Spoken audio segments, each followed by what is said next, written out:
Дорнод аймгийн Чулуун хороод Дашбалбар булган чой болсон сумдад хоньны цэцэг өвчин онцлогдоод байна. Малаас малд халддаг цэцэг өвчин ихсэх шалтгаан нь малчид сум хооронд эмчийн бичиггүй малын шилжил хөдөлгөөн хийснээр эрүүл мал өвчтөе мал сүрэгтэй нийлж халдвар маш хурдан тархаж байна. За нийт бол одоо энэ чой болсон Чулуун хороод Дашбалбар булган одоо энэ дөрвөн сумын хэмжээнд бол 179 толгой хонь бол цэцэг өвчнөр өвчлсөн.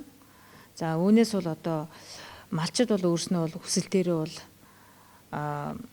164 толгой хоньыг бол устгасан байна. Ер нь энэ өвчин гарсан шалтгааны өслийг бол одоо манай явсан ажлын хэсгүүд бол тодруулж ажиллаж байгаа.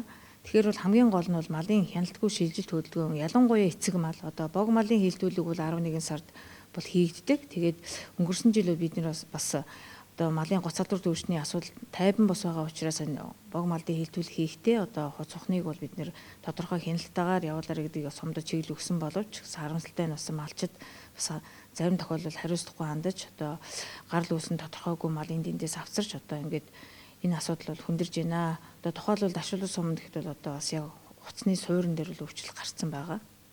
Энэхүү өвчний шинж тэмдэг нь малын толгой хавандах, ногоон ус гарах зэргээр илэрдэг.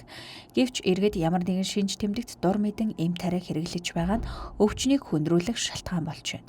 Тиймээс малд ямар нэгэн шинж тэмдэг илэрвэл яаралтай харьяаллын мал эмнэлэгт хандахыг анхааруулж байна.